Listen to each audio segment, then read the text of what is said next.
Boa noite, gente. Vamos começar aqui. Obrigado, tá, pela presença de todos aqui.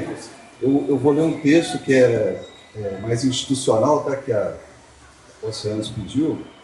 E este encontro nasceu para celebrar a feliz coincidência de termos em uma única lista de semifinalistas tantos poetas mineiros, o que tornou possível a realização de um evento único em Belo Horizonte.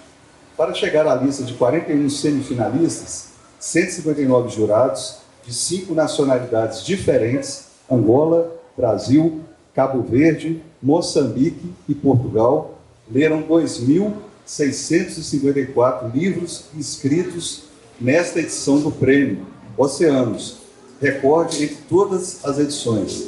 Cada obra foi lida por 3 jurados diferentes e recebeu notas que vão de 0 a 10. As melhores colocadas integram a atual lista, que respeita por regulamento o limite de 70% de livros de autores de uma mesma nacionalidade. A edição 2023 do Oceanos, Prêmio de Literatura em Língua Portuguesa, elege ao final do ano 2 vencedores, um de prosa e outro de poesia. Cada um recebe o valor bruto de R$150 mil. Por isso, pela primeira vez na história do prêmio, 2 júris diferentes avaliam os escritos de poesia e os de prosa dramaturgia. A novidade culmina agora com a divulgação das listas de 21 livros semifinalistas de poesia entre 1.188 inscritos e 20 livros semifinalistas de prosa, romance, conto, crônica e ou dramaturgia, entre 1.466 inscritos. O total de 41 obras semifinalistas são escritas por autores de 4 nacionalidades diferentes, 24 brasileiros, 14 portugueses, 2 cabo-verdianos e 1 moçambicano, publicadas por 29 editoras do Brasil, Portugal e Moçambique.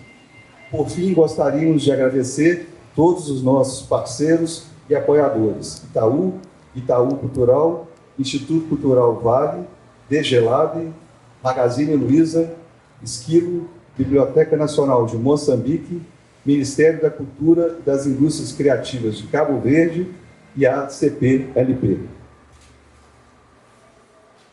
Então, mais uma vez, dando boa noite aqui a todos e todas. Quero agradecer também a Laura Queiroga, que é aqui da Elvira Matilde, que cedeu gentilmente o espaço, né, para a gente poder abrigar aqui com mais conforto, né, os autores e os convidados.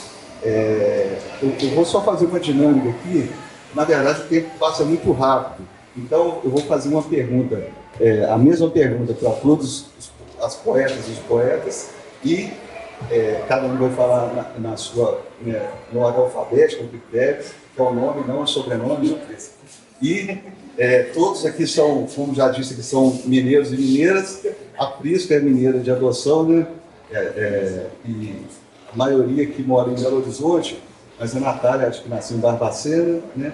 Os outros nasceram em Belo Horizonte, o Edmilson nasceu em Juiz de Fora.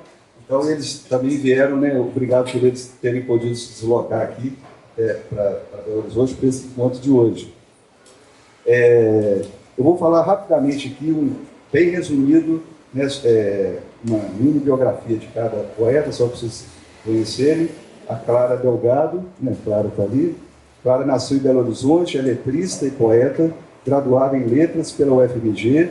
Em 2021, lançou o Antes da Palavra, que é seu primeiro álbum de canções autorais e inéditas, feitas em parceria com o compositor Flávio Henrique. Arranjos Vazios para Letras Cheias, editado pela Urutau, é o seu primeiro livro. O Daniel Arelli nasceu em Belo Horizonte, é doutor em filosofia pela Universidade de Mundo e professor da Universidade do Estado de Minas Gerais, a UENG. E o pai do artista, coeditado pelas Luna Park e Fósforo. Daniel estabelece um diálogo com Luiz Auguste, o pai do artista, lendo O Acontecimento, quadro em que o francês Paul Cézanne pinta seu pai sentado numa poltrona, lendo o jornal.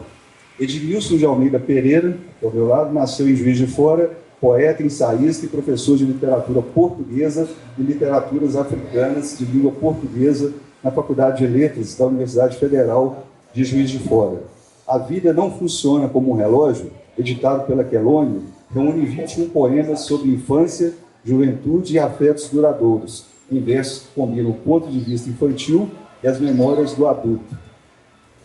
Natália Lima, está na ponta direita, nasceu em Barbacena, vive em Belo Horizonte, trabalha como professora da rede pública de ensino.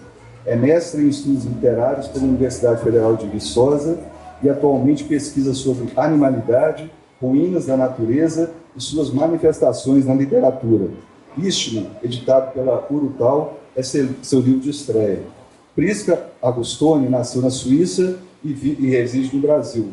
É poeta, tradutora e professora de literatura na Faculdade de Letras da Universidade Federal de Juiz de Fora.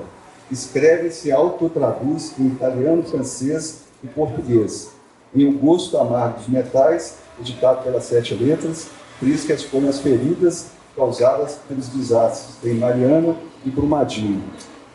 Então, aqui, só dessa leitura aqui dos nossos 5 poetas, a gente já vê uma característica muito positiva, pensando nas editoras, né, que são editoras voltadas exclusivamente para poesias. A maioria são editoras recentes, né, e independentes, e mostra-se uma pujança, né, da poesia produzida no Brasil, né, nos últimos anos. Uma outra característica também que vem, quem assim acompanha poesia, ou que tenta acompanhar como eu, a gente fica praticamente perdido, tal a intensidade de produção, né, dos poetas novos, e todos com uma singularidade, né, mostrando uma diversidade muito grande. A diversidade em si não é um valor, né, mas é algo muito positivo a gente ver a diversidade da poesia brasileira nos últimos 10 anos, como que explodiu, né? E cada livro que está aqui também demonstra um pouco assim, o ângulo, né, que foi escolhido para os assuntos que são tratados em cada livro, né? Então, assim, a gente tem muitos motivos para comemorar, além do fato, né, assim, um pouco bairrista, né, mas que Minas Gerais acabou quase que 30% dos poetas semifinalistas são mineiros, né? Então, a gente tem muitos motivos aí para destacar. E agora, né, para encurtar a conversa, que eu vou ficar falando muito, eu vou passar para cada poeta, vou fazer aqui uma pergunta que vale para todos, e aí eu só peço, só essa primeira rodada, vamos fazer uma roda alfabética, começando então com a Clara, né? Clara, e depois o Daniel, depois o Edmilson, a Natália e a Prisca, tá bom? Assim, cada um, eu queria que falasse um pouco do livro, até para a gente ficar conhecendo o livro que é semifinalista, que vocês já lessem, cada um lesse um poema do livro, a escolha de vocês, assim, tá bom? Vamos fazer essa rodada, depois a gente faz uma segunda pergunta.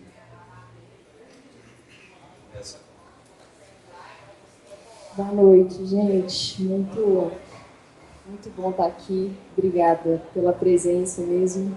Muito bom estar com vocês aqui também. Enfim, acho só por essa parte inicial, assim, eu acho realmente muito especial assim, a gente estar aqui para poder falar não só dos nossos livros, mas sobre, né, poesia. Você estava dizendo para a Prisca e do Daniel que isso para mim é inédito, assim, né? E bonito ao mesmo tempo, assim, meio música. Mas então, eu sou estreante, né, poeta estreante com esse livro, que se chama Arranjos Vazios para Letras Cheias, que é um livro feito a partir de um processo de montagem. Assim, eu escrevo há alguns anos, sei lá, a partir de 2016, comecei a escrever um pouco mais, e aí em algum momento fiz uma oficina de escrita com a Angélica Freitas e comecei a escrever reescrevendo, então comecei a lapidar os poemas que eu tinha.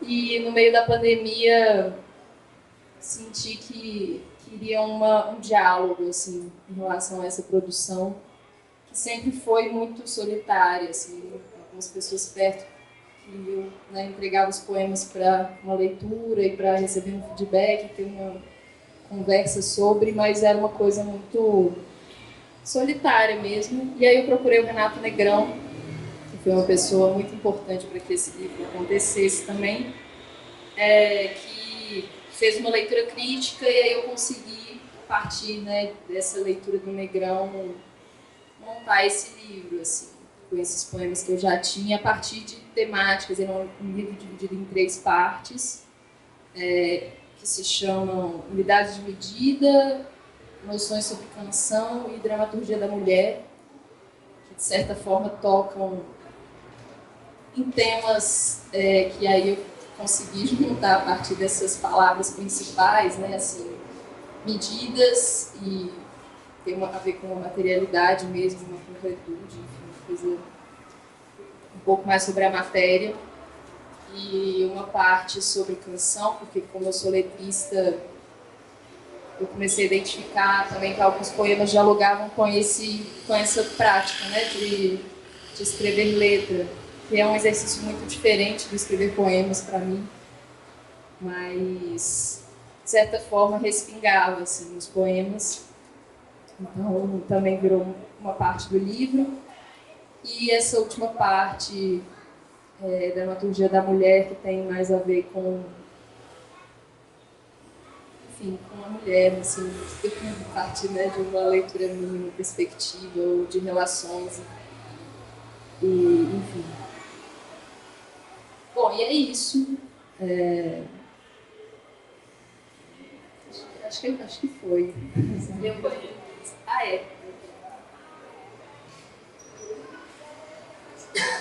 A parte mais importante, né? Você mostra a sua capa, assim. Claro. Essa é a capa do livro. Enfim, ele não está aqui, porque a gente não conseguiu trazer a tempo. Mas acho que no site da editora, da Urutau, ele está disponível para ser comprado. Vou ler um poema que chama Tudo Bem, Obrigado. Uma forma de vida como eu repara um corte no contorno das entranhas. Como é um corpo dentro? Um coração que repara as formas da dor e ignora o fim de ano, a família, a ceia de Natal. Um indivíduo que sela contratos e assina a papelada, assimila a ponta afiada que espeta e se entrega a ela. No outro dia amanhece bem, obrigado. Abre uma porta da mesma forma que espera o sorriso de alguém na cama, espera o corpo e desvenda por 1/1000 de segundo o segredo, como se nascesse o que já existe, ou como se projetasse que uma criança nasce de instantes similares, por maneiras de amor distintas, por indivíduos dispostos ou catastróficos. Não, obrigada, já tem gente demais nesse mundo. Amanhã posso acordar só, tudo bem, obrigada. Podemos tomar um café com queijo goiabada em peças de cerâmicas finas e quebráveis. Você espera que minha casa seja um refúgio nessa cidade que não é a sua. Mas espere, uma forma de vida como eu repara um corte em como você parte, em como você toma café e se despede.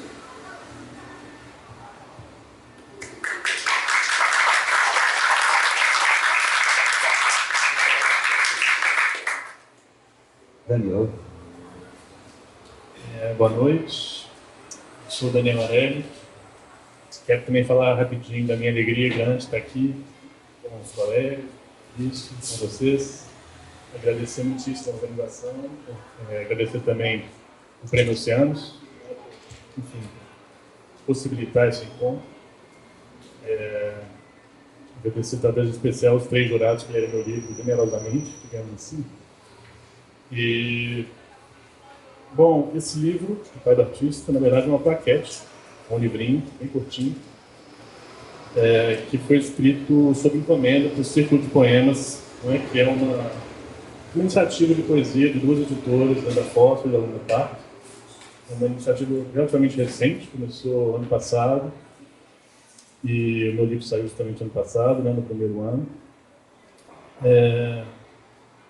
E, na verdade, assim, a Prisca também e o Edmilson também escreveram justamente para essa coleção.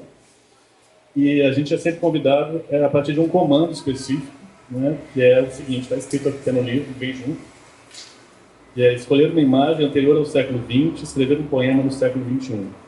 Ó triste século XX que você nos legou.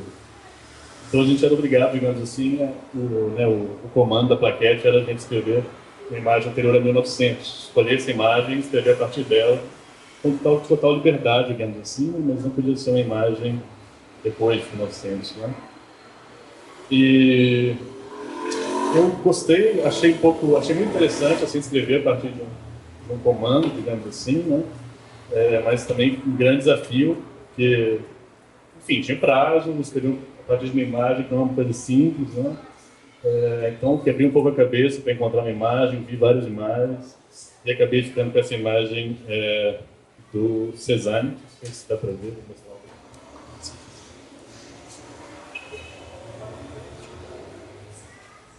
Que é uma imagem de 1866, da primeira fase do Cézanne. Eu era bem jovem ainda, tinha 20 e poucos anos, assim, que se chama justamente, né, Luiz Augusto, o pai do artista, lendo o acontecimento. Era o pai dele, lendo o jornal se chama O Acontecimento, né? E é uma imagem muito, assim, eu fiquei bem mesmerizado, assim, bem fascinado pela imagem, porque, enfim, a princípio pode ser uma imagem muito comum, enfim, né, um retrato do pai, etc. Mas me pareceu, assim, né, tem uma grande tensão nessa imagem, uma poltrona muito grande, o pai, por assim dizer, meio mal colocado, de olho fechado, lendo. E aí eu fui ler a respeito da imagem, fui conhecer um pouco a imagem e tal. E tem todo, para assim dizer, um jogo de interesse do próprio Cézanne com essa imagem, né? Esse jornal, por exemplo, era um jornal que o pai dele não lia, era um jornal, digamos assim, de esquerda, que o pai dele não lia, que era muito conhecido assim por divulgar a pintura da época, que também o pai dele não gostava, na verdade.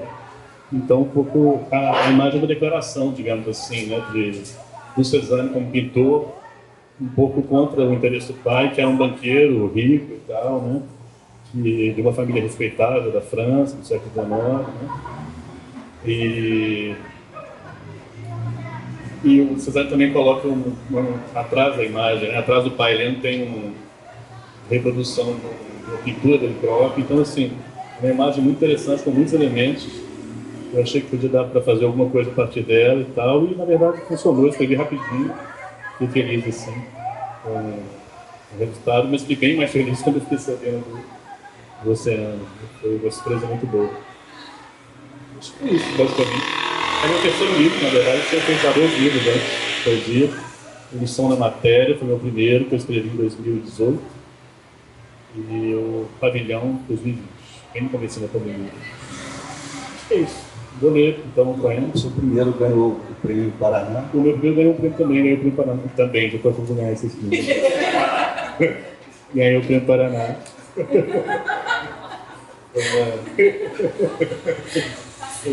Tem que ser pensamento positivo, né?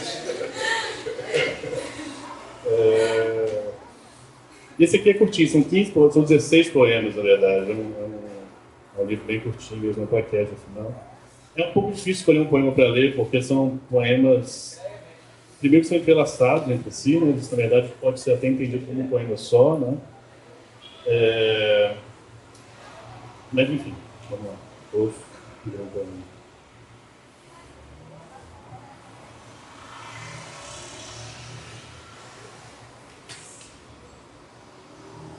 Acorda com a primeira luz da manhã. Aprende a reconhecer seu brilho e discernir seus tons. Lava os olhos com água fresca, limpa-os de todas as coisas já vistas, como impurezas da noite. Lança então o olhar ao mundo pela janela de sempre, mas não tenhas pressa. Que tudo se revele em seu momento. Tentar é uma arte do tempo.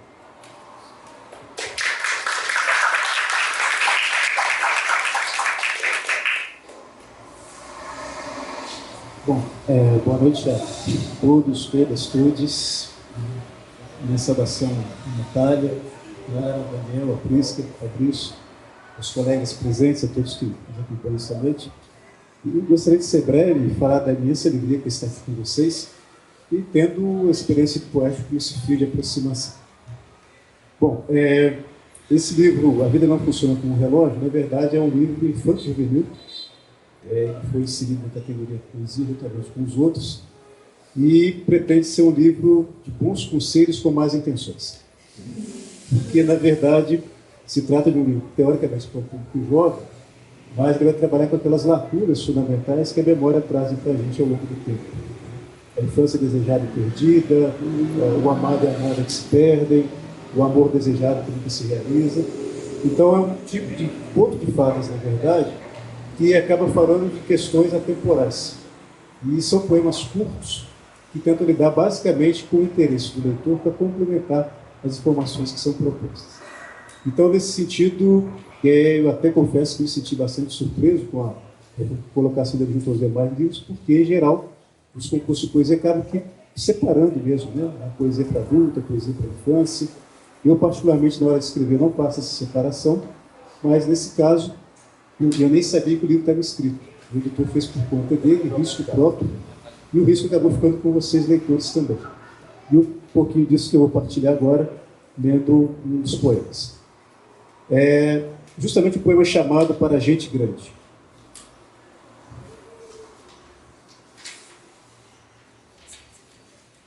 Ah, como eu temo o futuro, lamentava-se o coletor de morangos.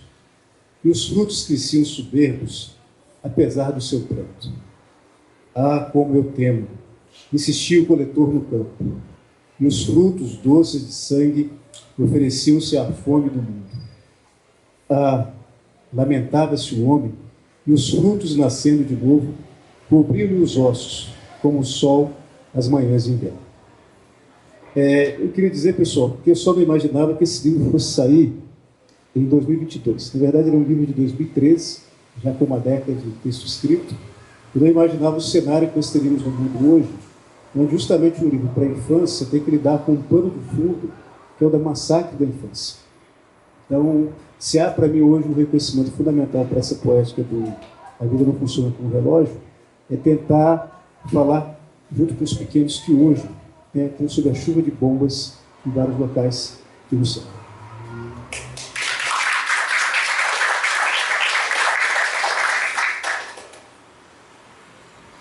Boa noite. Alô? Boa noite, gente.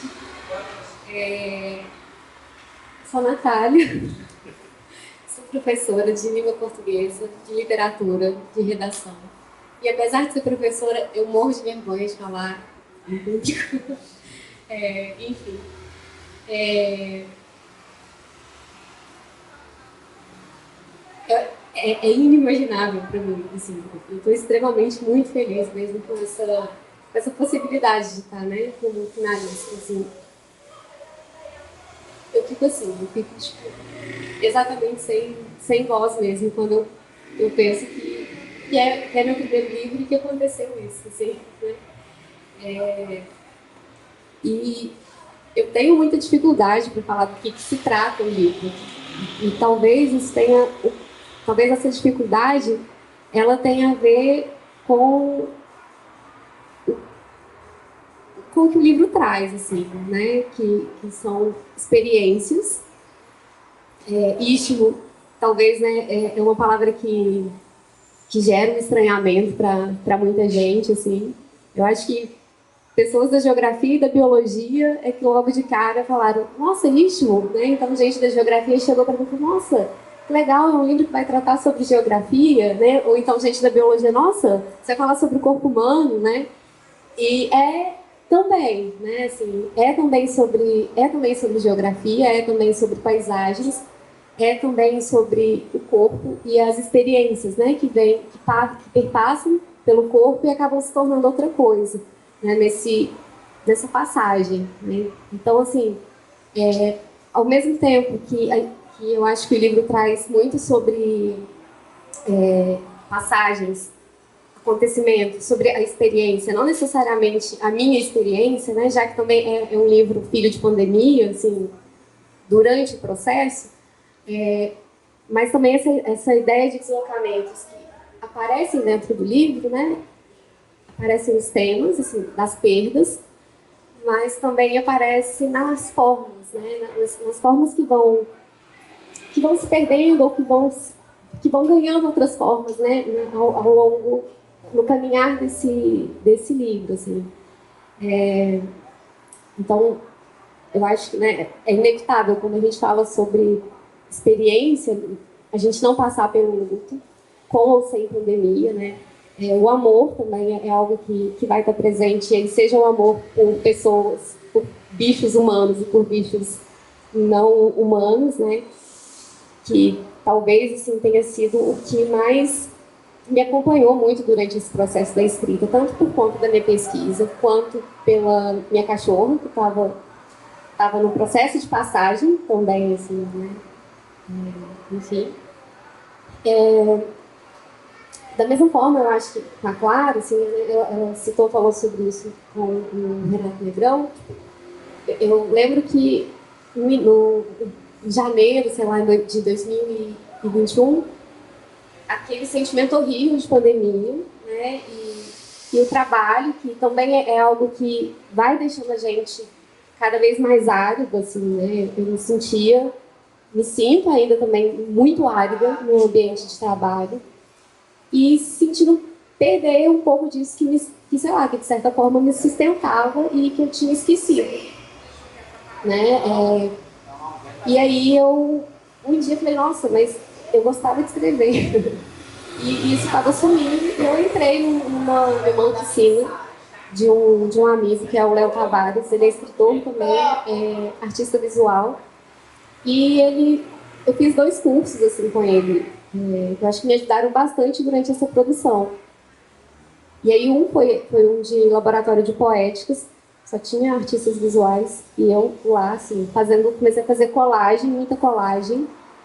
E daí eu acho que o livro foi acontecendo. Eu falei, poxa, eu não sou artista visual, o que eu tenho para trabalhar é a palavra. Então eu me voltei para esse material, né, que era o que eu tinha, assim. E nesse meio, nesse caminho, assim, um dia eu me deparei com um peixe do Brossa, um peixe sem título do Brossa, um poeta catalão. E aí eu falei, eu preciso fazer isso. Assim. Então o livro ele vem, ele não é dividido em sessões, né? Assim, tem algumas aproximações temáticas, né? Sobre o amor, sobre os lutos, né? Mas é como se ele iniciasse, assim, como se ele tivesse uma epígrafe, vem um corpo de poemas, como se fossem as vértebras, né, que sustentam, ou que em algum momento tivessem sustentado um corpo. E no final, assim, a gente tem um poema muito curto, de 2, 3 versos, que me remete muito a esse peixe do Brossa, assim, né, que foi, eu acho, um gatilho, assim, em termos de forma, acho que foi o gatilho maior, assim, da produção, né, do livro, assim, desse processo. Essa é a poema? Vou ler o poema.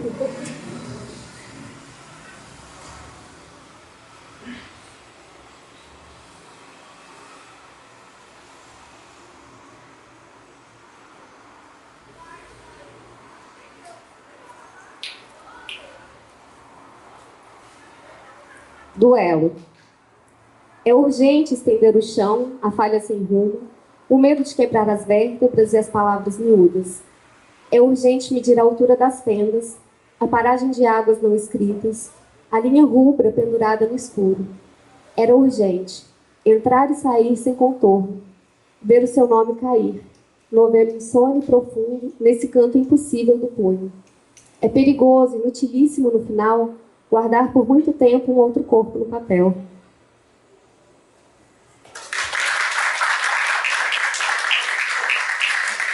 Você mostra a capa do livro? Depois eu vou pedir para o Leste também mostrar. Né?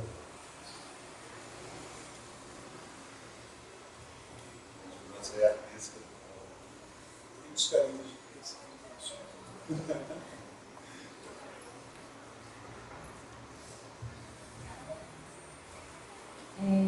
Boa noite, todo mundo. Bom, eu vou ser breve também, mas antes de falar do livro, eu preciso dizer da grande alegria que é estar aqui, por várias razões, não só pela estar sendo finalista do prêmio, que eu acho que é um feliz acidente, né, no percurso de alguém que escreve, mas principalmente porque eu tenho 23 anos, há 23 anos sou alfabetizada em língua portuguesa e me alfabetizei lendo poesia mineira. Então acho que é particularmente feliz para mim esse momento, né, estar dividindo essa leitura coletiva, essa alegria assim, partilhada em Minas, né, na capital, e falando principalmente de um livro, que é esse O Gosto Amargo dos Metais, publicado pelas Sete Letras, em que, na verdade, bom, Minas é central, né? Minas e suas feridas, né? É um tema central, porque esse livro foi escrito a partir de um processo meu de emudecimento frente a duas grandes tragédias ou ecocrimes ambientais que foram de Mariana e Brumadinho, né? Bem conhecidos aqui. E aí, diante dessa dificuldade que eu senti em proferir qualquer tipo de raciocínio ou expressar aquilo que me atravessava, né?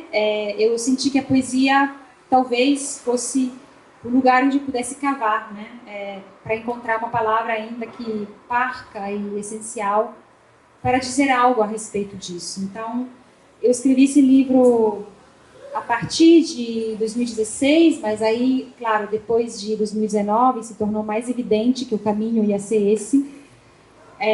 Comecei a escrevê-lo longe de Minas. Em 2019 eu estava na Suíça naquele momento.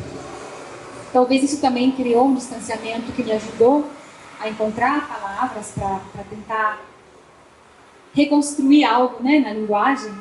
E eu construí ele como se fosse um canto assim, épico, mas fragmentário, no sentido de que há alguns momentos líricos que atravessam o livro, que são as vozes dos sobreviventes, né? Não só, no caso aqui são pessoas, mas quando eu entendo sobreviventes, eu penso também o rio, que em alguns momentos ele entra, né, como um ser vivo, o Rio Doce, o Atu, e também tudo aquilo que circula ao redor do rio.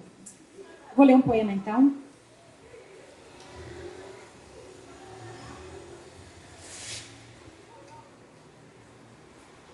A boneca de Jéssica jaz, deitada no corpo do peixe morto. Seu leito de escamas e esmalte é brilho que se estende no charco e colhe o sol cruel que ainda sobe.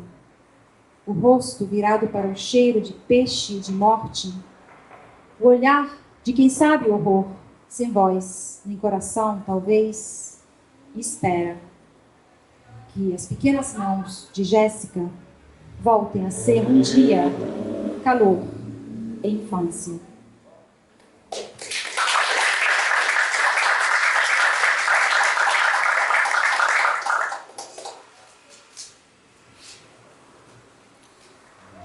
Olha só, só essa rodada já 8 horas, já é muito rápido.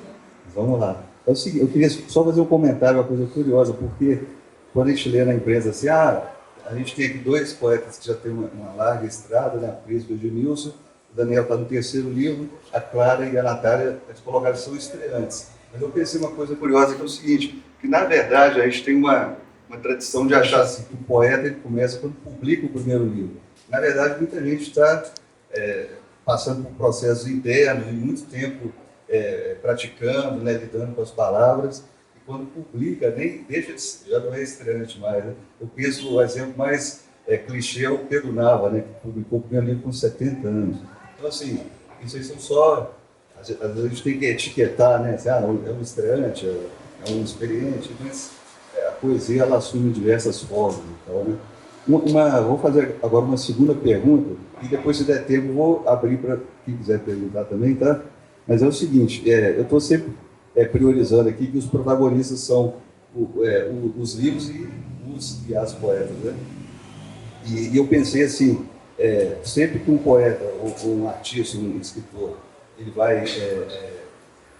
começa o processo de feitura do livro, tem aquele momento que ele vai escolher, esse é o primeiro livro, vou fechar com aquele, né? Aí eu li, curiosamente eu li hoje, né, nas redes sociais, tinha falando uma citação do poeta Yeats, ele dizia assim, em 1901, que ele, quando ele ia organizar o livro dele, assim, que um poema iluminava o outro poema, né? À medida que ele ia colocando um poema na sequência do outro e tal. E, então, isso está, até para citar a fonte aqui, está numa orelha, escrito, a pronúncia é Adelaide Ivanova, ou Ivanova, para o livro novo até da Relicário, eu vi a Maíra aí, né? Que é o livro Compaixão, da Anne Sexton, que vai sair em breve, estou fazendo propaganda do livro. Mas eu achei interessante isso, pensando, né, na questão. Eu queria saber de você, eu vou fazer uma ordem inversa, começando da Natália, vindo para cá, voltando no fogo, né, Natália? Mas assim, falar um pouquinho assim, e aí eu vou até falar rapidamente, não o poema todo, mas, por exemplo, ó, a Natália, ela começa com um poema que fala assim: como se chama isto? Meu tempo, como se conjuga? Devagar. Né? O gosto amargo dos metais, a prisca, o Atu é seu nome, o rio sagrado, em seu leito há mãos biológicas de seres vegetais. Né? O pai do artista começa, né, como o Daniel Mills falou, você pode ler como um poema ou vários poemas em sequência. Domingo, café mais tarde, meu pai manda a gente sair para ver o mundo, senta em sua velha poltrona. O Edmilson, no livro A Vida Não Funciona Como um Relógio, ele fala, Memórias do Homem Azul, é um livro dedicado para os filhos de Yara e Antônio, e ele falou que é um livro infantil juvenil, mas já era muito para adultos, para todo mundo. Né? Mas é um poema que chama O Poeta Planta um Ipê Rosa, e não lhe sabe a cor. Assim, eu fico pensando, cada poeta, assim, por que ele abriu com esse poema e não o outro? Eu falei da Clara também? Não, tem aquela história da Clara. A falsa ardência dos ossos. Se falássemos todos a língua interna, aquela que fizéssemos parar a dor plástica da pele, ouviríamos o sermão dos ossos, saberíamos a peleja dos pilares. Então, né, cada um de vocês, eu li só uma passagem aqui desse primeiro poema, eu queria que vocês só falassem um pouquinho desse processo de produção, né, do seu livro. O que abre com esse, o que fecha com aquele. O livro da Natália tem 79 poemas, né? Então, assim, um pouco desse processo. Então, são 79 poemas, assim. Só que o primeiro e o último, eles não entram no índice, assim. É como se fosse isso, né? O primeiro como se fosse essa cabeça do peixe e o último como se fosse a cauda.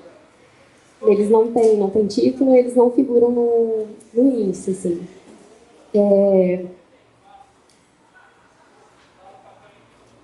Eu acho que talvez eu consiga falar melhor qual é o primeiro poema, assim, sei lá, talvez qual tenha sido o embrião do livro, assim, né, que talvez o poema mais antigo que tem aqui, como você disse, né, beleza, essa é a minha primeira publicação, mas outras coisas vinham se escrevendo, né, é o Sonar. Ele é o primeiro, assim, ele é o mais antigo desse livro. E depois tem um outro, né? O segundo mais antigo é o Aquário, que aí eu acho que ele começa a se aproximar muito, né, dessa temática, dessa figura, não da temática, mas dessa figura, dessa imagem do peixe, assim.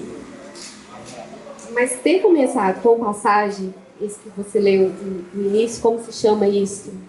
Né? Considerando esse como o primeiro, assim, essa primeira vértebra,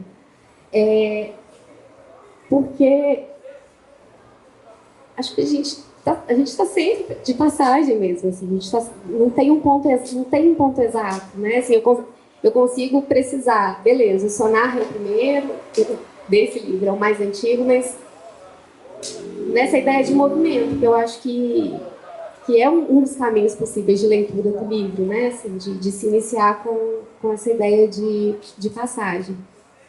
E o último, né, o penúltimo, que é o Colofão, vem com essa ideia, né, também de brincar com o objeto do livro, assim, mas também com isso de se chegar num alto, né, assim, se chegar num lugar, né, num fim de linha, né, num outro ponto, né, assim. Acho que basicamente isso, assim, não sei se tem outra coisa para falar. Acho que é isso. Você pode ler o primeiro teatro? Posso.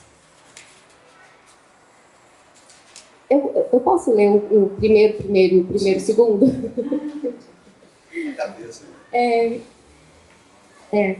Meus olhos, calçada para moscas volantes. Os ouvidos, motel de cigarros perdidos.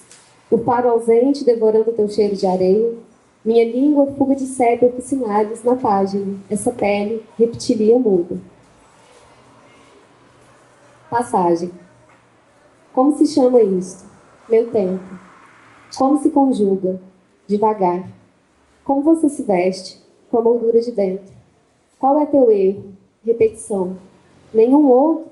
Um instante. Onde se dê? Na pronúncia. Quem te rege? Marte, Mercúrio e Plutão. Quem te balança por dentro? A lua. O que te move? Uma água viva. Quem te aguarda no portão? Meu animal acordado. Uma cachorra, meu refrão íntimo sem imunidade. O que ela diz? O peso da pata. Como se chama isto? O amor. Outro nome. Um uivo.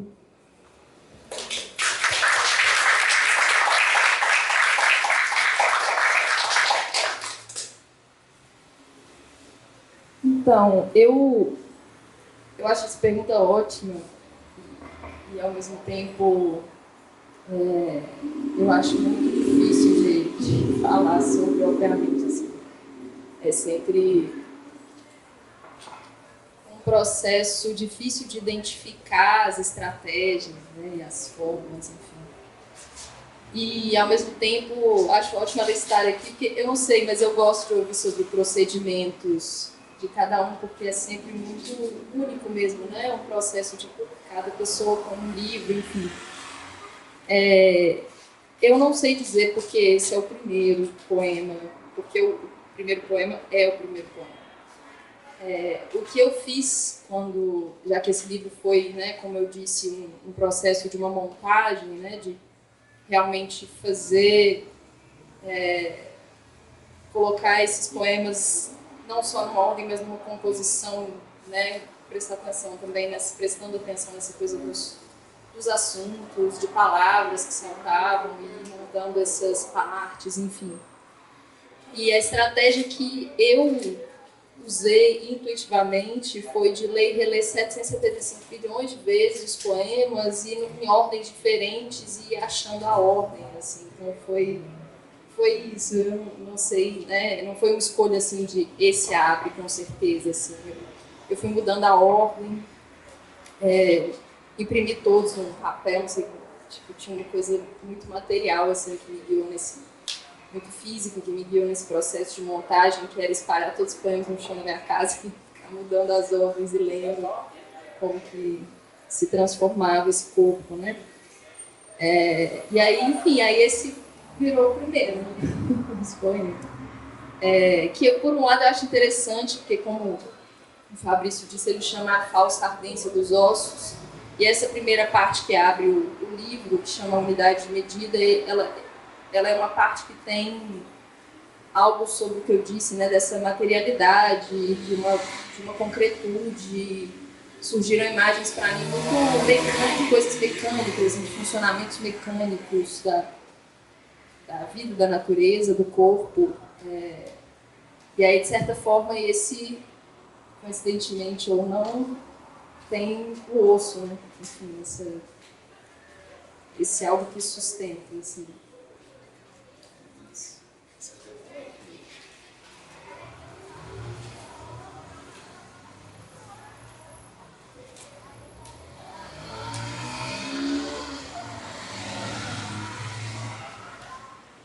A falsa ardência dos ossos. Se falássemos todos a língua eterna, aquela, e fizéssemos parar a dor plástica da pele, ouviríamos o sermão dos ossos, saberíamos a peleja dos pilares.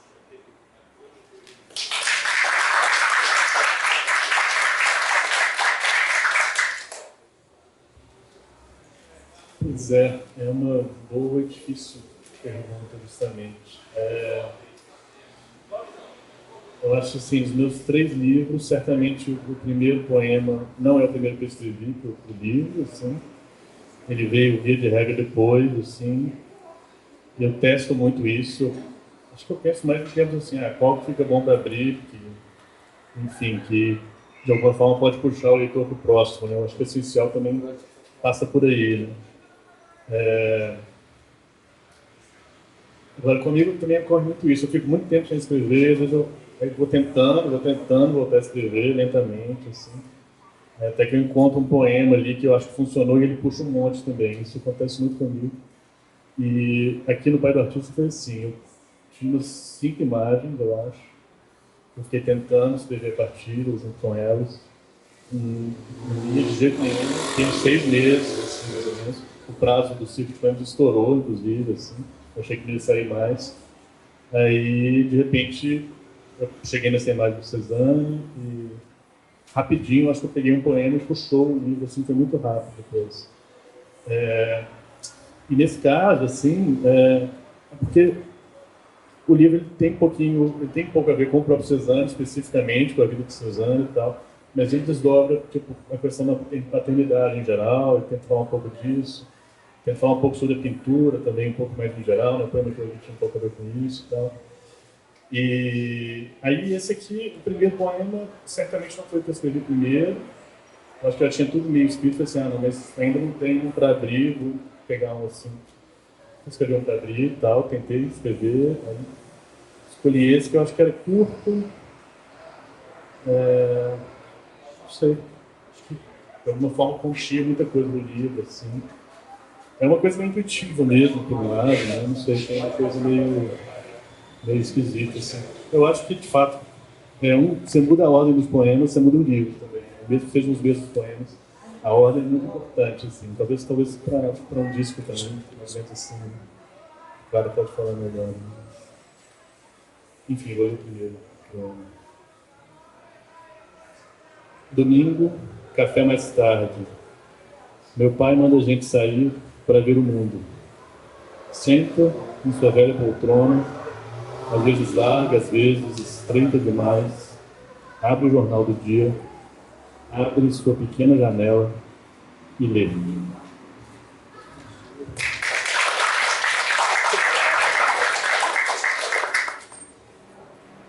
Bom, no caso específico desse livro, assim, eu trabalhei com esse livro de uma forma um pouco diferente com relação aos outros, porque ele foi vindo um pouco como um fluxo. E, na verdade, foram várias... Não são poemas que têm título, né? Então, são, na verdade, 7 jornadas, ou 7 divisórias que eu pensei depois como 7 jornadas, um pouco porque eu queria trabalhar a ideia, fui se compondo, né? À medida que eu fui compondo fragmentos, e percebendo que talvez eu queria chegar à proposta de como a devastação se aproxima talvez da criação, de como os dois polos, né? O que se destrói, o que se constrói, na verdade, como se fosse um ciclo, né? Uma espiral. Então, por isso que eu pensei nas 7 jornadas, obviamente, porque a gente chama também a criação, né? Embora não quisesse ser bíblica, mas a ideia do 7. Então, assim, não teve um poema que deu o ponto de partida. Foi se compondo à medida que eu ia compondo fragmentos. E aí, cada jornada são pedaços, né? São como se fosse um fluxo sem título. Justamente interrompido por vozes líricas de personagens. E quando eu terminei essa parte, digamos, as 7 jornadas, digamos assim, aí eu percebi que precisava ter uma espécie de moldura, que até coloquei em itálico, que seria a presença do rio, né, desse Uatu. Então, na verdade, por isso que eu decidi colocar a abertura, né, mas não foi com certeza o primeiro poema que eu escrevi, ou o primeiro fragmento. Não sei a ordem. Na verdade, o processo desse livro foi bastante confuso em termos de cronologicamente. Não sei te dizer, mas eu sei que foi um pouco assim. Foram vindo vários fragmentos, se foi juntando em jornadas. E depois eu percebi que eram 7, e diante das 7, fui colocando as vozes no meio. E eu senti que precisava pôr uma abertura, que era outra. E aí eu vou ler um fragmento da abertura, que é sem título, justamente, mas é dedicado na verdade, fala do rio, né? Guatu é seu nome, o rio sagrado. Em seu leito há mãos geológicas de seres vegetais, plantas pré-históricas, o léxico aquático da língua borum, um manuscrito fechado na gaveta, a civilização das raízes flutuantes.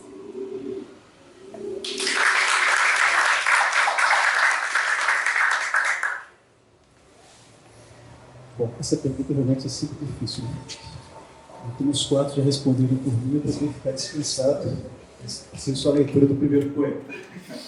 Bom, pessoal, brincadeiras à parte, acho que isso mostra o quanto o processo de criação poética, no fundo, é sempre muito trabalhoso, né? A gente, quando pega o livro em suma, que tem em mãos, você tem, na verdade, a casa, mas os anéis muitas vezes foram retirados, né? E cada poeta sabe exatamente onde guardou as peças. Eu acho que é um pouco em cada um de nós assim.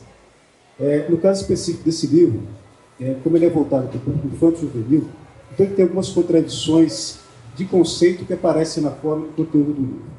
Primeiro é o fato de que essa literatura infantil juvenil, geralmente ela é aquela que é escrita por alguém que vai consumir e é tutelado por um adulto. Né? Um dos grandes dilemas da literatura chamado público jovem. Quem a lê, primordialmente, são os jovens, mas quem a produz e quem a gera, geralmente são pessoas que têm uma experiência maior de vida. Então, esse livro ele contém muito do que seria essa liberdade ainda possível ao leitor jovem e muito do suposto controle do leitor, do autor adulto. Então, é essencialmente um livro de ficção. Por isso que eu brinquei no começo, que ele é um livro que tem boas ideias para maus conselhos, porque ele joga essa duplicidade, né, de um pretenso autor adulto, ficcionalmente constituído, que pensa em fazer um caminho de iniciação à melancolia. E acho que o livro, no fundo, é um pequeno manual de melancolia. Então, ele é estruturado em 4 partes. A primeira se chama Sem Data, a segunda, Rondó, onde é um suposto momento de encantamento da infância, e é só lembrar aquele poema bem conhecido do Manuel Bandeira, né? O Rondó dos Cavalinhos. Os cavalinhos correndo e nós cavalinhos correndo. O tempo passa na alegria da infância e a melancolia fica com o adulto que não o vê passar. Depois, uma terceira parte chamada Ao Alcance da Mão, onde supostamente o adulto recupera aquilo que a infância lhe permitiu viver de modo completo. E depois, uma suposta fase de desordem, chamada Mascarada do livro, onde o que é adulto e o que é não adulto acaba se misturando, e o livro volta com a última parte chamada também Sem Data. Então, é um livro circular, que nos dá a ideia do percurso a ser feito, mas o conteúdo ele é muito desordenado. E, no fundo, a própria experiência de vida que a gente tem. Então, o primeiro poema se chama, e o título do poema já é o primeiro verso, e está nessa parte chamada Sem Data, e vai dialogar com o último texto, que se chama Compromisso. O poeta planta um ipê rosa, e não lhe sabe a cor. Não planta para seus filhos, ou para o livro de horas. Talvez seja roxo, amarelo, rosa, nem imagina o ipê alto que ele quer. Planta com mãos firmes, e não adivinha que desse branco enigma, uma e outra face já se mostra a quem confia. O poeta, Rosa, planta e o faz com alegria. Uma árvore, um gesto que dure para sempre, talvez.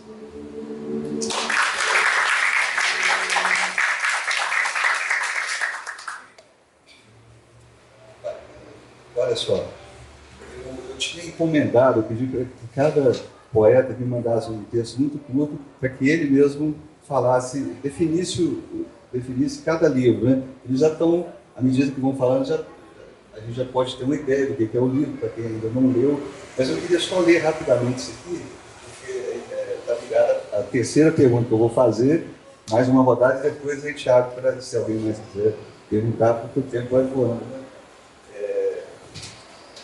Deixa eu só achar aqui.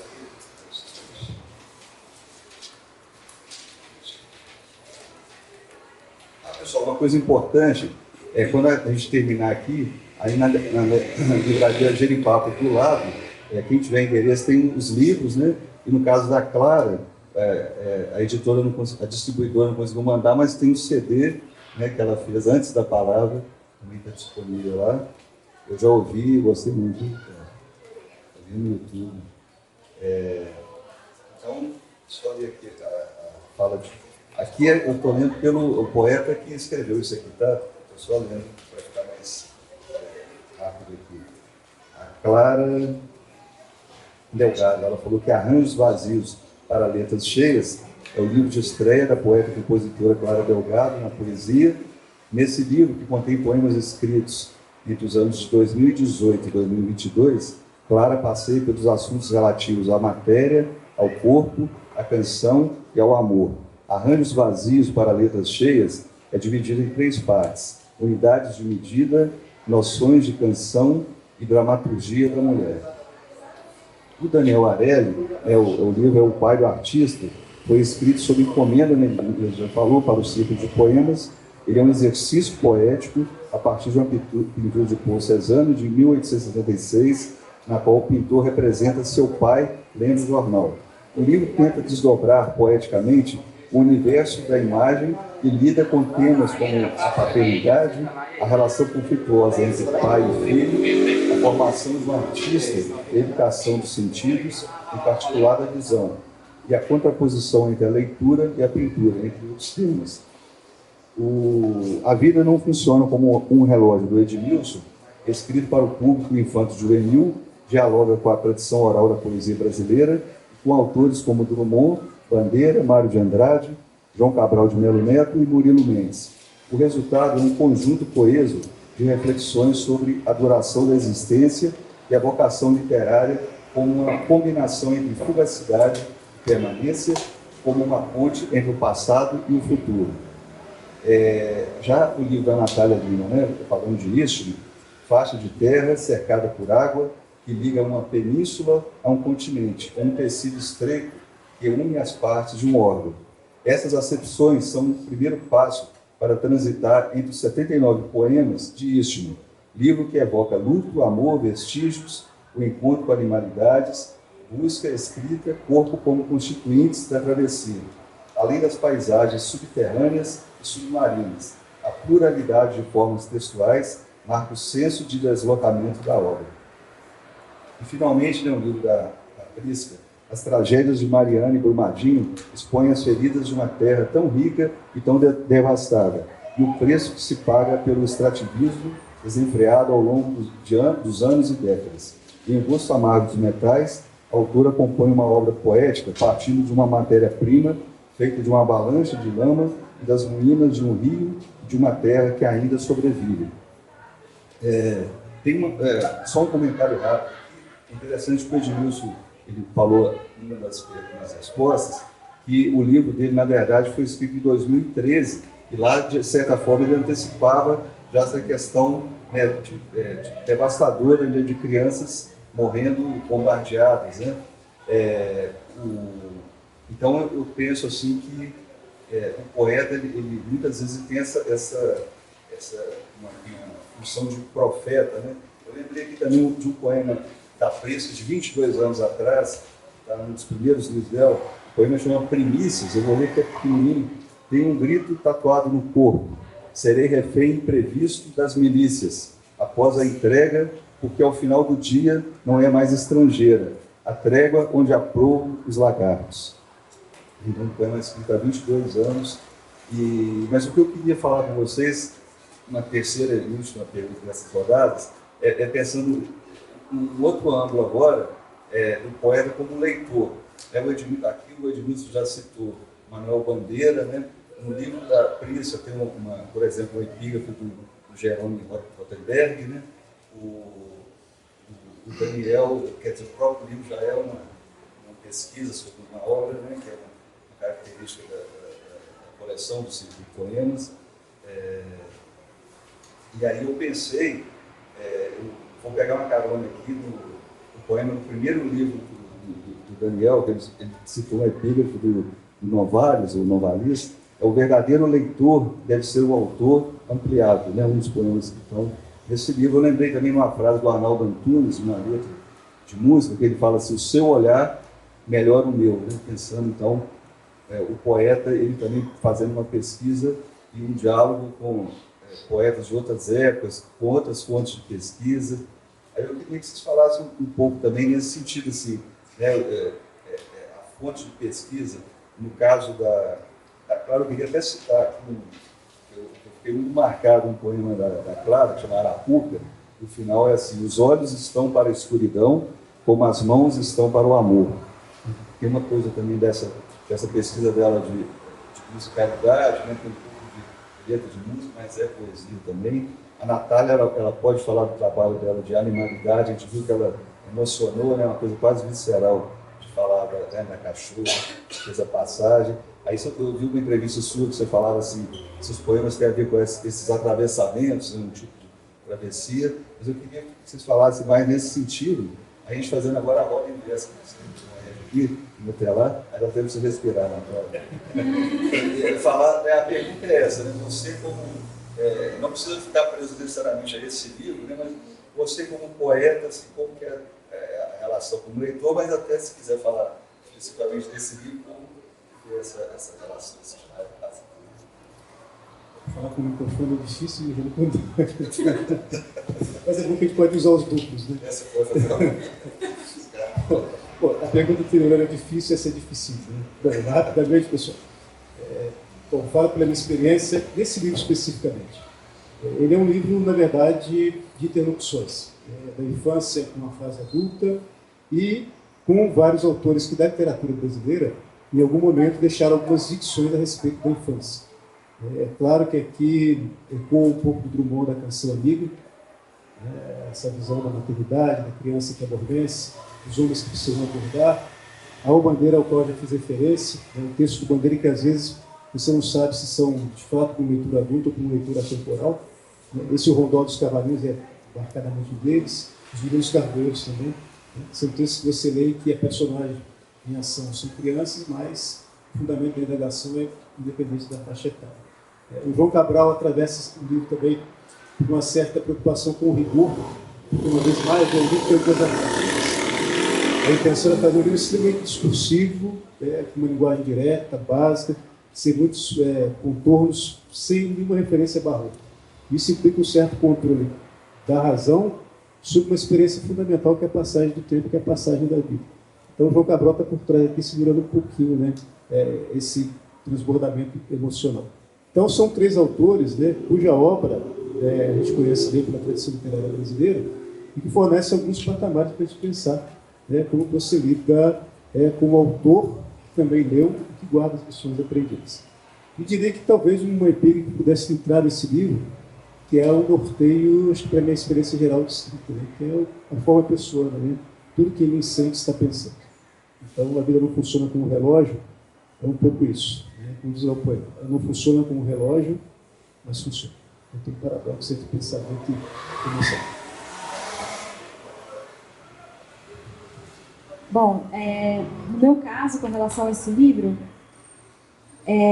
sem dúvida, como eu sou tradutora também, há um diálogo também com a reescrita de outros, né?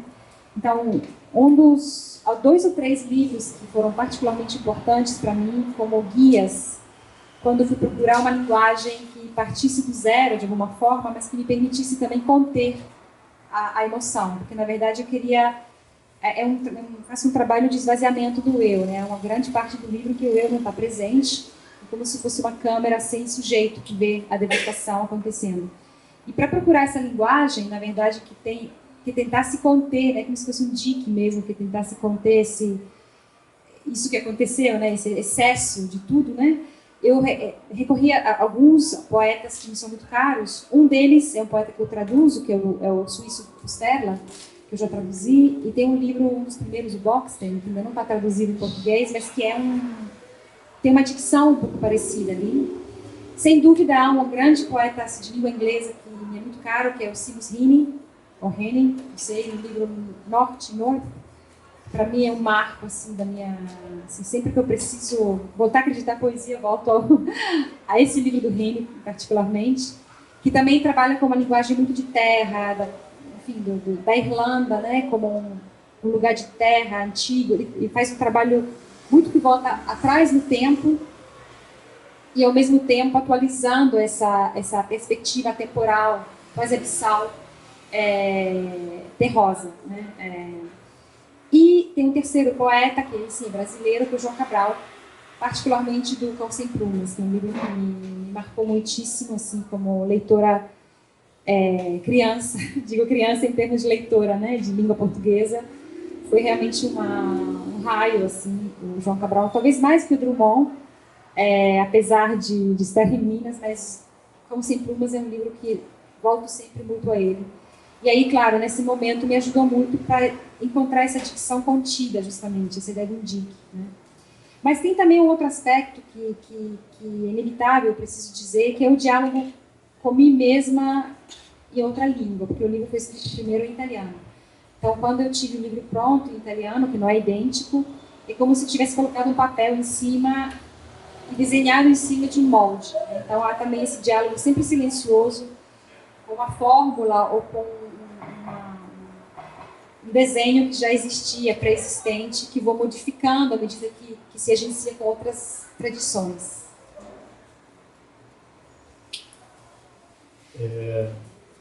Pois é, eu acho que no meu caso, assim, os livros têm sempre uma cara, pelo menos eu olhando para eles assim, retrospectivamente, eu acho que tem uma cara muito que eu estava lendo muito na época, assim, tendo poesia, isso acaba, pelo menos para mim, né, se transmitindo para os livros, assim.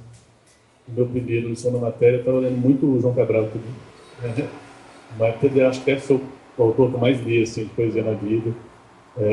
Eu estava lendo muito nessa época o Cabral e a Dília Lopes, coisas totalmente diferentes, né? Eu acho que eu tenho um pouquinho dos dois no livro, talvez.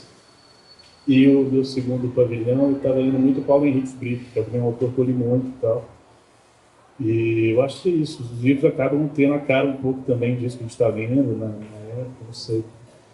No caso do Pai do Artista, eu acho que foi o primeiro livro, assim, teve uma coisa de pesquisa um pouco mesmo, assim, que eu gostei muito de fazer, que eu acho que desnaturaliza um pouco, desautomatiza a coisa que é escrita, assim, ganha uma dimensão suplementar, assim, tem a ver justamente com uma coisa da pesquisa, com uma coisa de atrás de referências e tal. Então, quando eu fixei nessa imagem do Cézanne, nessa pintura, aí eu li bastante coisa do próprio Cézanne e tal, né? Eu tenho esse livrinho, Conversas com Cézanne, que é 84, que eu dei uma boa passeada nesse livro, inclusive tem algumas epígrafes aqui, né? Como tem muita a questão do pai, né? Eu lembro que eu reli também um texto que eu sempre li muito também, que foi a Carta ao Pai, né? Do Franz Kafka, que também acho que está presente aqui, sem dúvida nenhuma. E aí também li umas coisas de crítica de arte, assim, aprendendo um pouco Cézanne, né, e tal. E tem até um poema que eu coloco um pouco do Mário Pedrosa, umas coisas de crítica de arte meio misturadas, assim. Então, acho que teve essa coisa da pesquisa, essa coisa de tentar deixar ela entrar no livro também. Eu acho que isso foi mais ou menos a ideia, assim.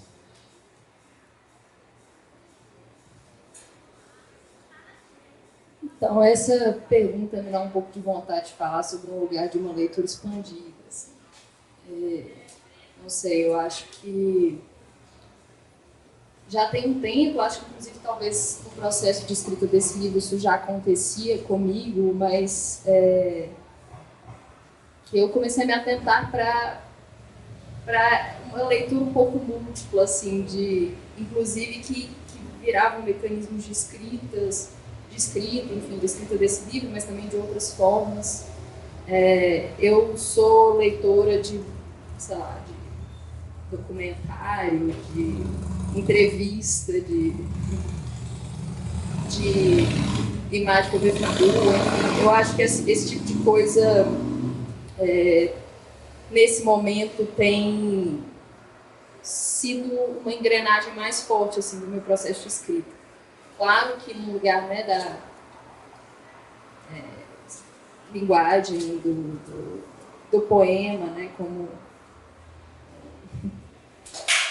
uma coisa, né, um corpo, eu acho que isso tem muito a ver com o fato de que eu sempre, desde que eu entrei na letras, principalmente, né, talvez um pouquinho antes, mas ir me aproximando da poesia foi muito bom, porque eu, inclusive, me entendi muito mais leitora de poesia do que de prosa. Eu gosto muito de ler poesia, mas também é sempre muito oscilante, assim. E acho que essa relação com a música, eu sinto que a música é uma força tão presente para mim como leitora, assim, não sei, assim, eu me sinto muito leitora também de canção. Então tudo influencia muito, acho que está, de certa forma, tudo isso conversando, acontece aqui nesses arranjos, assim. Tem uma citação direta, assim, um recorte, uma espécie de colagem de um poema da Ana Cristina César, um dos poemas, que chama Teatrinho. Eu acho que eu já ouvi tanta gente falando sobre isso, né, principalmente mulheres, mas ela realmente me chapou, assim. Minha primeira leitura, acho que eu ganhei o livro dela uma vez em 2016 e desde então isso mudou completamente a minha leitura mesmo de poesia. Mas acho também que eu sou muito influenciada pela Ana Martins Marques, pela Marília Garcia, influenciada num lugar de leitora mesmo, assim, né? Que claro que as referências vão acontecendo, né? Mas Drummond também sempre foi um poeta que eu sempre recorri, assim. E aí tem os da música, né? Eu sou uma amante forte de Tom Jobim, O Lugar da Canção também. Enfim, eu não gosto de citar nome, assim, que é um pouco difícil, mas também vai chegando. Mas é isso. Acho que não vou citar outros, porque eu vou ficar meio perdida. Não vejo nada exatamente direto, mas ao mesmo tempo, para mim, é tudo meio direto, de todas essas leituras expandidas que acontecem. Assim. Eu achei muito interessante que a gente está aqui falando de poesia dentro dessa loja de roupas, assim. E eu acho que é um pouco isso, né? Assim, essas referências que a gente vai pegando, essas roupas que a gente vai vestindo, né? Às vezes é como se o poema que a gente escreve, assim, fosse uma roupa de segunda mão, assim, né? Uma roupa já usada, mas que de certa forma vai se adaptando para a voz que a gente tem, para o corpo que a gente tem também, né? Então eu achei muito curioso isso que a gente está aqui, assim. Durante esse livro, não risco essa palavra, ele veio com muita força, assim, no período que eu estava escrevendo. A Susana Tenon, que é uma poeta argentina, foi muito forte, assim, no encontro com a poesia dela, principalmente com Obra Completa.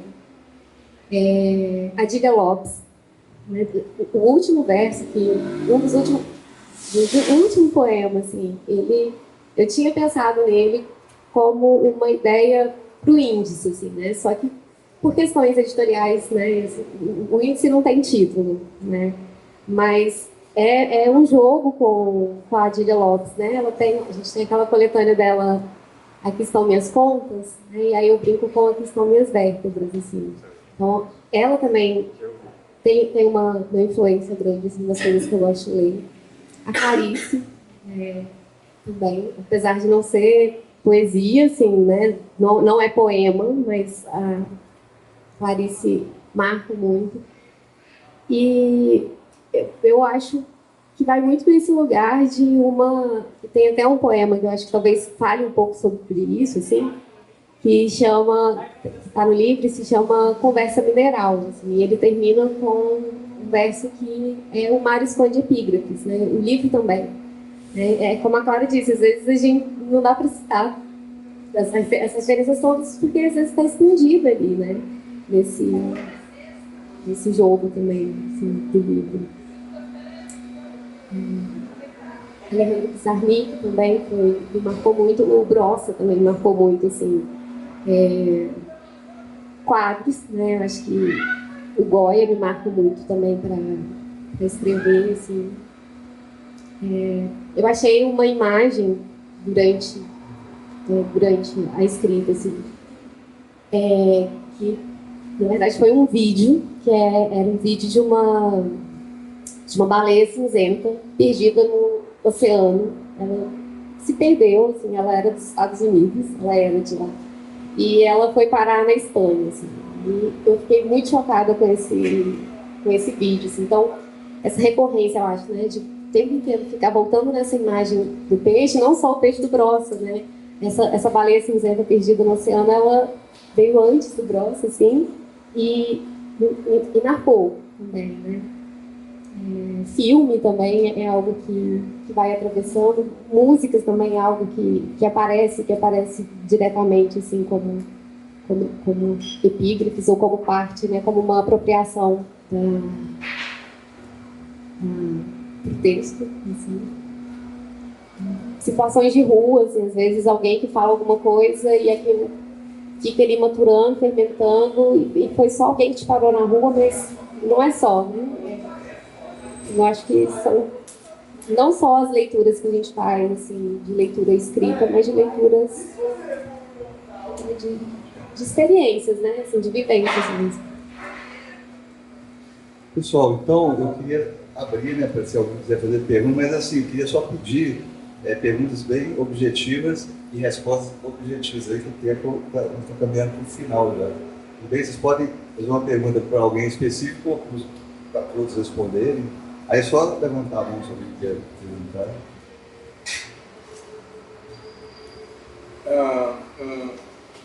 O que eu percebo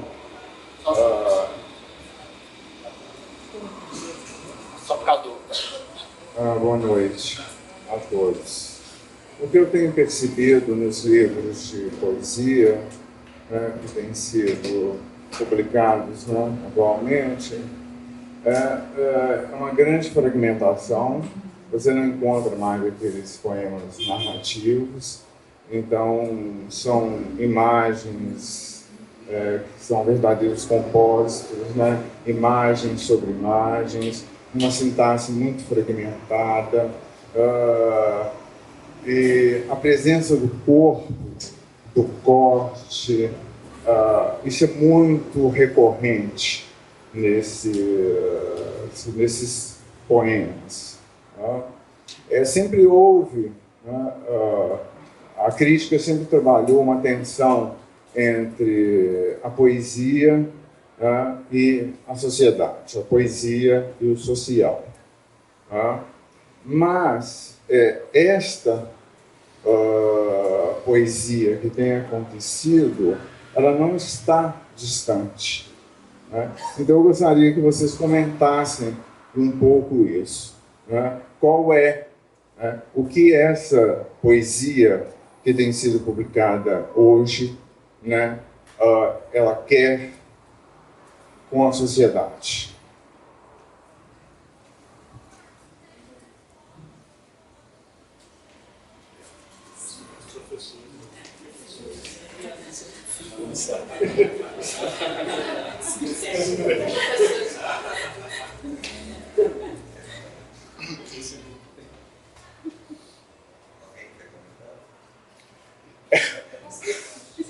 Na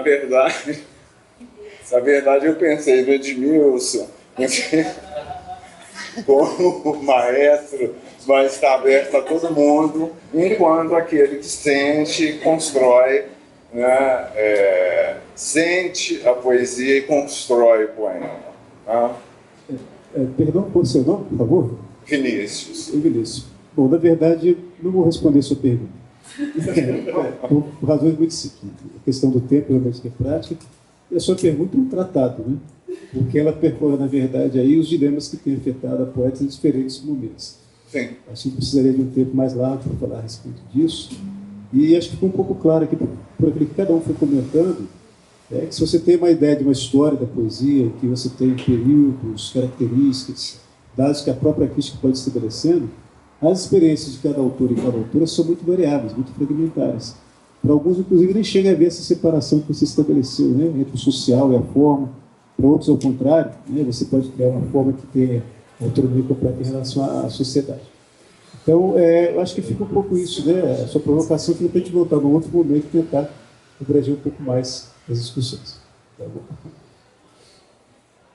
Alguém mais? Não, gente, ao contrário, eu vou fazer uma pergunta bem objetiva para Prisca, é isso? Como foi o processo de escrever em italiano sobre um fenômeno brasileiro e depois traduzir para o português? Qual é o seu nome? Nayara. Obrigada, Nayara.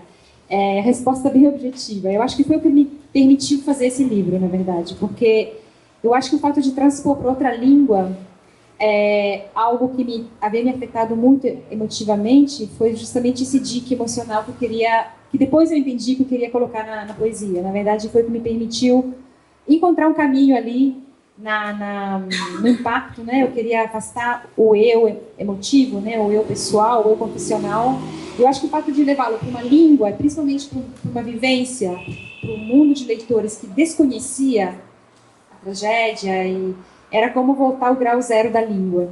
Então isso me permitiu criar um primeiro esqueleto, né? Minhas vértebras aí, e a partir delas depois transcriar, na verdade, porque não foi traduzindo, foi recompondo, mas já havia um desenho. Então é um trabalho... Eu temia muito a escrita em português esse livro, porque é todo um campo de referências de poetas que já escreveram sobre isso. Então, assim, já no italiano não, era como trabalhar, tipo, uau, né? Vou chegar a partir de um assunto que é pouco conhecido, embora a questão ambiental ela é global, mas era como abrir um caminho novo. Então, assim, por um lado, me deixou mais livre. E ser livre quando a gente escreve, eu acho que é uma das grandes conquistas, porque não é sempre tão óbvio. A volta era um pouco mais... Eu tinha muito receio. Mas, como havia já um desenho que me parecia funcionasse bastante bem, aí me aventurei na pandemia, na verdade, a transcriar isso, escondida, e aí foi assim, né? A língua me permitiu criar esse dique emocional e filtrar, né? Me permitiu esse filtro sem ter que me confrontar com a tragédia, assim, no dia a dia, e principalmente com quem conhecia, em termos de recepção da obra, sabe?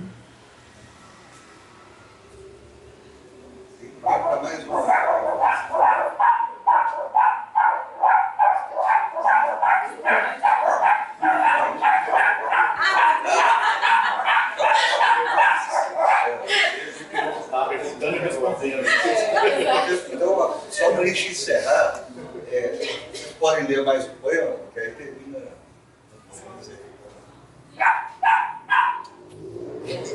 Não quer. Claro. Pode começar. Pode isso. Às vezes um poema mais curto. Peraí, não sei nada. Enquanto vocês escolhem, eu falo. Posso falar? Vocês escolhem. O Fred é o proprietário da livraria Genival. Pessoal, então, aqui é só para agradecer mesmo, primeiramente ao Fabrício, sim, que foi quem intermediou a realização desse debate, dessa conversa hoje, porque a Livraria Genival é uma livraria que tem um pouco mais de um ano, e eu não pensava que em tão pouco tempo a gente fosse receber uns eventos assim, até internacional, né? Porque o prêmio esse ano tem essa característica de ser um prêmio da língua portuguesa. E com isso dizer que eu fico muito realizado, e de dizer também que sempre o nosso objetivo foi estar inserido assim na cidade, estar conectando as pessoas, e é nisso que eu quero também fazer aqui um agradecimento especial à Laura, porque a gente construiu aqui essas parcerias na nossa rua, né, Laura? E eu acho que a gente se casa nesse encontro, porque a Elvira Matilde, que é essa loja que hoje acolhe o evento, ela tem essa coisa também de estar conectada com a cidade, tanto é que a coleção que ela apresenta é do Parque Guanabara, que é um parque aqui tradicional de Belo Horizonte.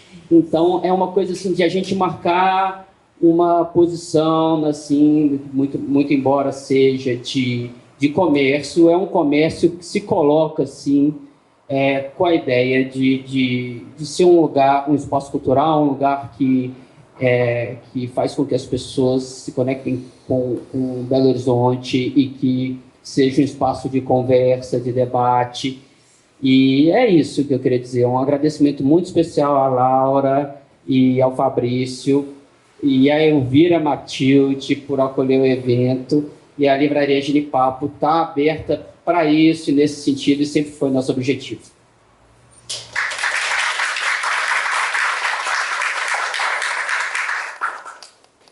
Olha, eu quero falar que a gente ficou honrado de receber essas pessoas aí tão importantes assim, no cenário. Bacana, gente. Muito bom. Obrigada pela oportunidade. Perspectiva. Uma vez, minha mãe e eu víamos o parto da gata, água arrebentando nas mãos. Outra vez, a mãe fui eu, água arrebentada no chão. Silêncio entre a gata e eu.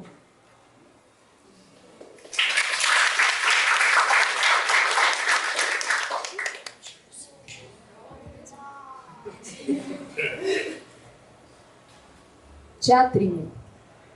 Acordei em uma valsa, esperando telefonemas, abrindo armários, perdendo roupas, vendo o pássaro penso tropeçando nos sapatos, um teatrinho meia-boca ao pé de taças vazias.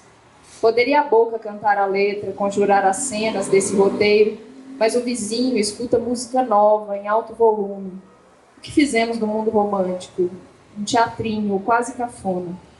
Conjuro forças no apartamento, a vitrola, a capa do disco, o urubu, quase pássaro, quase pendular, a mancha oracular no tapete. Sim, querida, nos interessa tudo que tem a faculdade de voar. Garrafas de vinho, urubus, um eu te amo, dito ontem à noite, cantarolado. Nos interessam as propriedades, salvamentos, o fim dos naufrágios, letras de música. Nos interessam as máquinas fotográficas do novo mundo, instantâneos de luz. Nos interessam as promessas e umas mentiras me revelando que tantas fiz, talvez querendo a outra cena. Um teatrinho excitado, o flash em sua boca roxa pelo vinho. Eu trago o cigarro.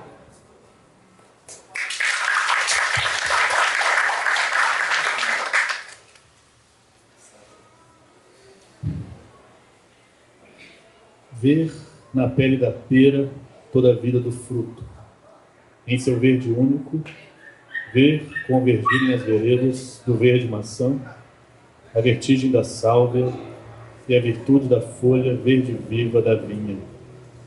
Mas verificar em seus veios, ainda verdes, seu verter-se lento em amarelo, como um verniz áureo, claro e esplêndido. E antever, enfim, no verso do seu ciclo do ouro, a veemência do vermelho, seu verão, violento e inverossímil, ainda por vir.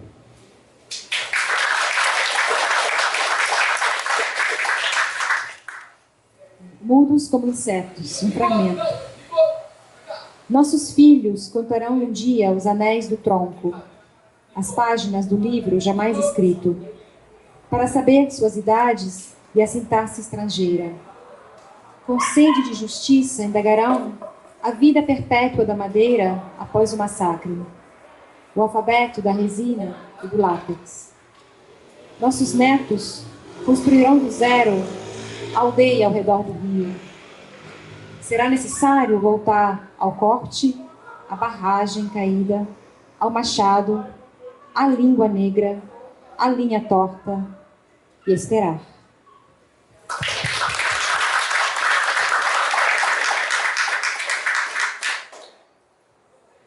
Bom, pessoal, eu escrevi um livro sobre a infância. Não tem como sentir a infância ameaçada nesses dias. Hoje pela manhã, eu vi uma menina palestina dizendo, né, por que escolhe alguns para sofrer? A gente não sabe responder, talvez a gente saiba. Então esse poema vai como homenagem a essa criança palestina e a tantas outras, nesse momento de tanta crueldade. Ao longe. Na tarde, sei minha filha em viagem. Tão longe sei num país de aranha. Como rei do castelo de cartas, decido. Irei buscá-lo, porque me disse a Sibila. Na torre alta ela está presa, é muito o que lhe falta. Sem hesitar, chamei um velho amigo, o Malazarte. Durante dias e noites, ele e um cão, eu, o rei do castelo de cartas, portamos o país de arame. Ao fim, a triste viagem mudou em contentamento. O rei, que em verdade eu não era, e a filha que de mim se perdera. Trocamos um abraço, e tanto.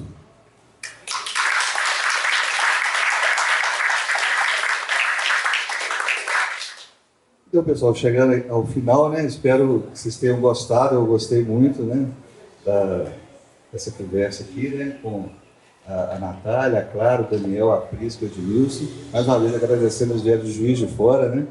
E também vocês se deslocaram aqui. Vocês, né? Eu gosto sempre de agradecer a todo mundo que vem, né? Que é sempre, às vezes, um sacrifício, né? Sexta-feira à noite, todo mundo vem. Obrigado, né? Por todo mundo. Agradeço a Elvira Matilde, né? A Laura, o Fred, né? A Jane Capo, que imediatamente aceitou o convite, né? De abrigar esse encontro. E é isso, né? Eu queria também falar aqui para vocês saberem, né? Que está sendo gravado, né? Foi gravado esse encontro aqui.